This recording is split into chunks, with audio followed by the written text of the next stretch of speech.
ವೀಕ್ಷಕರೇ ನಮಸ್ಕಾರಗಳು. ಟಾಟಾ IPL ಆವೃತ್ತಿಯ 37ನೇ ಪಂದ್ಯದಲ್ಲಿ ಇಂದು ಪಂಜಾಬ್ ಹಾಗೂ RCB ತಂಡವು ಹೈ ವೋಲ್ಟೇಜ್ ಪಂದ್ಯದಲ್ಲಿ ಎದುರಾಗಿವೆ. ಇನ್ನು ವೀಕ್ಷಕರೇ, ಈ ಒಂದು ಪಂದ್ಯದಲ್ಲಿ ಕೃಣಾಲ್ ಪಾಂಡ್ಯ ಅವರು ಹಿಡಿದ ಕ್ಯಾಚ್ಗೆ ಇಡೀ ಮೈದಾನವೇ ದಂಗಾಗಿ ಹೋಗಿದೆ.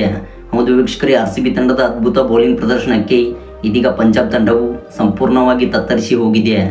ವೀಕ್ಷಕರೇ, ಈ ವಿಡಿಯೋದ ಸಂಪೂರ್ಣ ಅಪ್ಡೇಟ್ಸ್ ಬಗ್ಗೆ ತಿಳಿಯೋದಕ್ಕಿಂತ ಮುಂಚಿತವಾಗಿ ಕೃಣಾಲ್ ಪಾಂಡ್ಯ ಅವರ ಹಿಡಿದ ಕ್ಯಾಚ್ಗೆ ದಯವಿಟ್ಟು ಈ ಕೂಡಲೇ ಈ ವಿಡಿಯೋಗೊಂದು ಲೈಕ್ನ ವ್ಯಕ್ತಪಡಿಸಿ. ಹೌದು ವೀಕ್ಷಕರೇ, ನೀವು ಮಾಡುವ ಪ್ರತಿಯೊಂದು ಲೈಕ್ಸ್ನಿಂದ ನಮ್ಮ ತಂಡದ ಆಟಗಾರರಿಗೆ ಮೋಟಿವೇಶನ್ ಸಿಗುತ್ತದೆ.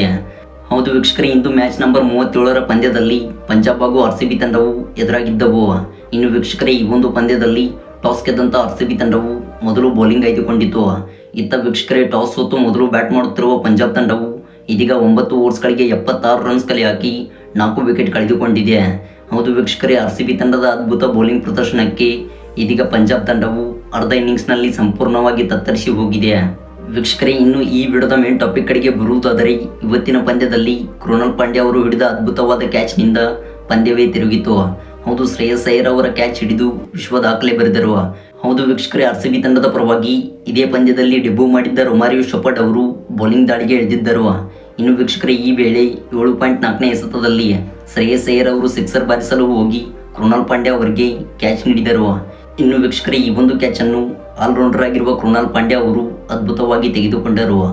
ವೀಕ್ಷಕರೇ, ಈ ಒಂದು ಕ್ಯಾಚ್ಗೆ ದಯವಿಟ್ಟು ಈ ಕೂಡಲೇ ಈ ವಿಡಿಯೋಗೊಂದು ಲೈಕ್ನ ವ್ಯಕ್ತಪಡಿಸಿ. Thanks for watching.